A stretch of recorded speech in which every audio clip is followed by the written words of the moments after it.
Hello दोस्तों, मेरा नाम है शिल्पा और मैं एक certified relationship adviser and life coach हूँ। आज का टॉपिक है हाउसवाइफ के problems. Housewife is a thankless job. मैं जॉब इसलिए बोल रही हूँ फ्रेंड्स कि हाउसवाइफ अपने लिए बिल्कुल भी टाइम नहीं निकाल पाती।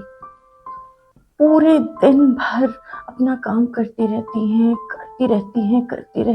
बिना थके, बिना रुके। इनफैक्ट उनको नींद भी नहीं आती, पता है आपको? जब वो रात में सोती हैं तब भी उनको ये ख्याल रहता है कि कल सुबह क्या बनाना है खाने में, क्या क्या करना है ना? ड्रेस आयरन कैसे करनी है, पति की ऑफिस भेजते समय कार्ड संभाल के रखा है या नहीं बच्चे का, सुबह डायरी देना है बच्चे को, स्कूल के टिफिन बनाने हैं, बच्चे को स्कूल भी पहुंचाना है टाइम से, और साथ में अगर घर वाले भी रहते हैं तो उनके लिए भी उनको खाना बनाने का मेन्यू सोचना है। वो अपने लिए कब टाइम निकाले? बिल्कुल नहीं निकाल पाते। खालीपन में उलझना और फिर धीरे धीरे समय के साथ बीमार होना। मतलब इतना ज्यादा अगर उनके पास अपने लिए टाइम बचता भी है, मान लीजिए बच्चे बड़े हो जाते हैं या कोई बच्चा है नहीं, सिर्फ पति ऑफिस चला गया है और वो अकेले बैठी है, तो वो खालीपन का शिकार होने लगती हैं। धीरे धीरे उनका माइंड अलग डायरेक्शन में चला जाता है। वो टेंशन्स लेने लगती हैं, टॉक्सिक माइंड होने लगता है। धीरे धीरे स्लोली जैसे जैसे टाइम बीतता है वो डिप्रेशन में जाने लगती हैं और वो एकदम से अचानक अलग अलग बीमारियों का शिकार होने लगती हैं। कभी कभी क्या होता है, दिन भर हाउसवाइफ काम करती रहती है और खालीपन की वजह से या टाइम ना मिलने की वजह से वो चिड़चिड़ी हो जाती हैं, और जब वो चिड़चिड़ी हो जाती हैं तो वो अपना चिड़चिड़ापन कहीं दिखा नहीं पाती और हाउसवाइफ्स का मूड स्विंग्स होने लगता है। समटाइम्स वो अगर अपने मेंस्ट्रुअल साइकिल में है तो उनका हार्मोनल इम्बैलेंस होने लगता है, या फिर काम के थकान की वजह से वो चिड़चिड़ी होती हैं, कमर में दर्द, पैरों में दर्द, उनको भी तो केयर का नीड होता है। और धीरे धीरे इसमें फैमिली आकर पूरे दिन अलग अलग काम सौंपती रहती है उनको, कहीं ना कहीं से उनको ताने मिलते रहते हैं। हस्बैंड आके बोलता है, दिन भर करती क्या हो? अरे वो अगर अपना काम छोड़ दे ना तो आपको अच्छे से समझ में आ जाएगा कि वो दिन भर बेचारी करती क्या है, क्या करती है। और हम उन्हें 10 तरीके का नुक्स निकालने लगते हैं। मामा, आज सब्जी में नमक अच्छी नहीं है, आपने ज्यादा नमक डाल दिया या आपने कम नमक डाल दिया। मामा, मुझे बैंगन नहीं खाना। हस्बैंड, आज भी खिचड़ी बना दी है तुमने। कितने काम होते हैं। Without housewife life is impossible. हम इमेजिन भी नहीं कर सकते हैं कि लाइफ हमारी कितनी ज्यादा टफ हो जाती है। चौथा प्रॉब्लम है झगड़ा। जब मूड स्विंग्स होता है, डिप्रेशन आता है, तो ऑटोमेटिकली माइंड खराब होगा, और जब माइंड खराब होगा तब झगड़े स्टार्ट होंगे, छोटी छोटी बातों पे नोक झोंक स्टार्ट हो जाएगा। हाउसवाइफ भी समझ नहीं पाती कि वो आखिरकार लड़ाई कर क्यों रही है, या आप भी नहीं समझ पाते कि ये हम दोनों मियाँ बीवी में कैसे झगड़ा हो रहा है, क्यों झगड़ा हो रहा है, घर का माहौल इतना टॉक्सिक क्यों है। हम छोटी छोटी चीजों पे ध्यान नहीं देते।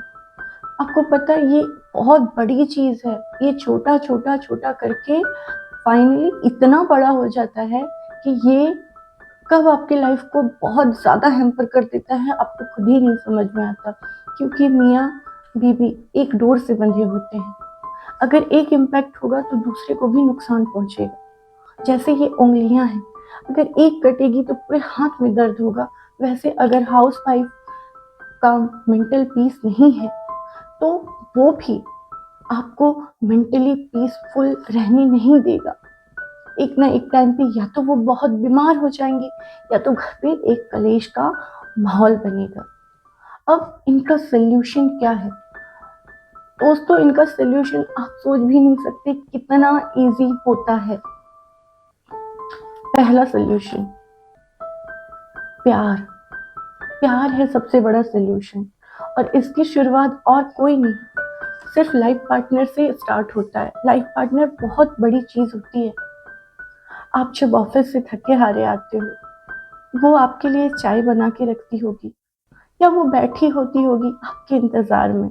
पता है, उसको पूरे दिन सिर्फ एक चीज की ही जरूरत होती है, आपके टाइम की। वो ऑफिस से आने की तुरंत बाद इतनी ज्यादा खुश हो जाती है, पूरे दिन ऑफिस से आने का आपका वेट करती है कि मेरा बेटा हाफ कब ऑफिस से आएगा। राह तकती रहती है, गलीचे देखती रहती हैं, रोड देखती रहती हैं, गलियां देखती रहती हैं, क्या उनकी गाड़ी आई, क्या वो आए। अरे मेरे हस्बैंड तो ऑफिस से आ गए, तुम्हारे आए क्या। उस समय ऐसा लगता है जैसे हर दिन उनके लिए फेस्टिवल। जब आप ऑफिस से आते हो तो सोचो घर पे वो आपका किस तरीके से इंतजार कर रही होती है। उसके लाइफ में और क्या है आपके अलावा।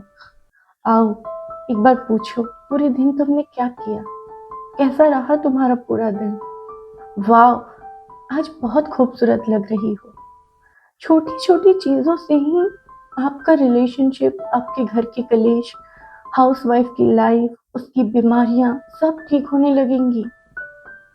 धीरे धीरे आप देखोगे समय के साथ साथ बहुत इम्प्रूवमेंट हो रहा है। कभी कभी बिना बोले घुमाने लेके चले जाओ, कभी कभी छोटी मोटी आपके हिसाब किताब से आप गिफ्ट दे दो। इतना उनको खुशी मिलता है ना, आप सोच भी नहीं सकते। अरे झूठ ही सही, जब वो टेबल में खाना परोसे तो वहां बोल दो आज तुमने खाना बहुत अच्छा बनाया। और इन जनरल हाउसवाइफ्स का खाना बहुत ही अच्छा होता है। अब बस बोल के तो देखो, देखो आपकी लाइफ कैसे चेंज होती है। ये कोई बड़ा सोल्यूशन नहीं है जिससे आपकी वाइफ या कोई भी हाउसवाइफ बहुत ज्यादा खुश होती है। माँ भी होती हैं, बच्चे बोल देते हैं माँ आज का खाना तुमने बहुत टेस्टी बनाया। जब हम हॉस्टल में रहते हैं तब माँ की हाथ के खाने की याद क्यों आती है। जब आपको पसंद नहीं उनके हाथ का खाना तो फिर क्यों याद करते हो। आपको भी पता है माँ के हाथ के खाने का स्वाद कितना अनोखा होता है, वाइफ के हाथ के खाने का स्वाद कितना अनोखा होता है। जब अपन ऑफिस जाते हैं, ऑफिस में जब टिफिन खोलते हैं उनके हाथों के खाने का, तो कैसा फील होता है। वाह, कम से कम फ्रेंड सर्कल में बैठ के खा तो पाते हो और बोल तो पाते हो आज टिफिन में ये लाए। सोचो हाउस वाइफ ना हो या वो टिफिन ना बनाए तो वहां भी ऑकवर्ड फील होता है। क्या एक हेल्दी रिलेशनशिप बनाने के लिए माहौल टॉक्सिक ना रहे, एक हेल्दी इन्वायरमेंट बनाने के लिए आप इतना सा स्टेप नहीं ले सकते उनके लिए। दूसरा सोल्यूशन है हाउस वाइफ प्रोडक्टिव रहे, क्योंकि डिप्रेशन में और अपने आप को बिजी रखने के चक्कर में गलत डायरेक्शन में ये चली जाती है। ये वैसे फ्रेंड सर्कल चुनती हैं जो मल्टीपल गॉसिप करते हैं, इधर उधर की चुगलियां करते हैं, इसकी बात उसकी बात। दोस्तों पता है ये सबसे ज्यादा जहरीला आपके दिमाग के लिए और आपके मन के लिए होता है। क्योंकि आप अगर किसी की बुराई कर रहे हो ना तो सब कॉन्शियस माइंड में ना एक टॉक्सिसिटी खुद ब खुद इंटर कर जाती है, और हमें नहीं पता चलता। क्योंकि उस समय हम जब गॉसिप करते हैं तो हमें मजा आ रहा होता है, लेकिन जब ये टॉक्सिसिटी धीरे धीरे बढ़ने लगती है तब हमको पता नहीं चलता, और हमारा माइंड जो है वो प्रोडक्टिविटी से कोसों दूर चला जाता है। इसीलिए फ्रेंड, अपनी आसपास के लोगों को कैरेक्टर वाइज क्लीन ही रहना चाहिए। आप ऐसी कंपनी के साथ रहो जहां आपको सुकून मिले, जहां आपको दिखावे की जिंदगी ना जीनी पड़े। जो लोग दिखावा करते हैं उन फ्रेंड सर्कल के साथ रहने की जरूरत नहीं, जो गॉसिप करते हैं उन सर्कल्स के साथ रहने की जरूरत नहीं। हम सोचते हैं हम इतने पढ़े लिखे हैं, आज क्या हो गया हमारा लाइफ एक घर में ही सिमट गया। नहीं दोस्तों, आप प्रोडक्टिव घर पे भी कर सकते हो। आजकल ऑनलाइन जमाना है, हम बहुत कुछ प्रोडक्टिव करते हैं। जहाँ चाह है वहाँ राह है। लेकिन आपका प्रोडक्टिव माइंड ही नहीं काम कर रहा है, आप पॉजिटिव नहीं लगे हो, आप दिखावे की जिंदगी जी रहे हो, आपने खुद एक टॉक्सिक लाइफ चुन रखा है, तो अपने इन फ्रेंड्स को हटाओ। जब तुम इन फ्रेंड्स को हटाओगे, तुम्हारी लाइफ तुम देखना धीरे धीरे समय के साथ एकदम ट्रांसफॉर्म हो जाएगी। और मैं ये नहीं बोल रही हूँ तुम अकेले रहो, पर अपने हिसाब से सुटेबल फ्रेंड्स चुनो। टॉक्सिक पीपल को हटा दो लाइफ से, चाहे वो किसी भी रूप में हो आपकी लाइफ में। ये सबसे बड़ा सोल्यूशन है। कुछ अपनी बेटर हाफ का भी समझो।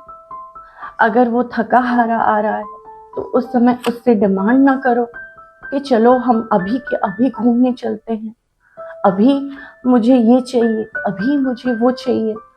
क्योंकि हम कभी कभी सोसाइटी के प्रेशर में आके इन्फ्लुएंस हो जाते हैं कि यार दूसरों से कंपेयर करने लगते हैं अपने आप को कि यार उसके घर में देखो ना ये है, उसके पास देखो ना वो है, हमारे पास क्यों नहीं। ये कंपैरिजन पता है कितना टॉक्सिसिटी क्रिएट करता है अपने घर के अंदर। हम अपने बच्चों को कंपेयर करने लगते हैं कि यार उसके मार्क्स तो इतने आए हैं, तुम्हारे एग्जाम में क्यों नहीं। हम लोगों को कंपटीशन में नहीं चलना है, हम लोगों को जीना है, लाइफ के स्किल सीखने हैं। आप अपने हस्बैंड पे प्रेशर दोगी या फिर अपने बच्चों पे प्रेशर दोगी तो आप खुद ही चोट पहुंचा रही हो अपने आप को, आपको खुद ही पता नहीं चल रहा है। तो प्लीज अपने आप को कंपेयर करना बंद कीजिए, बिकॉज यू आर यूनिक। अपने आप को बिल्कुल कंपेयर ना कीजिए। भगवान ने हमें इतना यूनिक माइंड दिया है।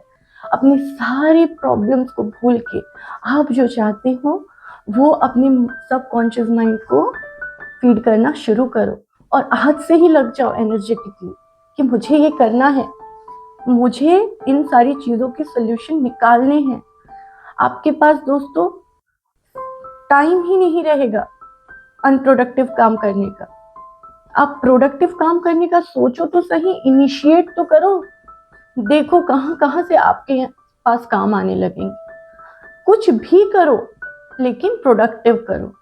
ये फालतू के टाइम पास करना बंद करो। टॉपिक अच्छा लगा हो तो प्लीज चैनल को सब्सक्राइब कीजिए और लाइक कीजिए and share with your friends. Bye bye दोस्तों।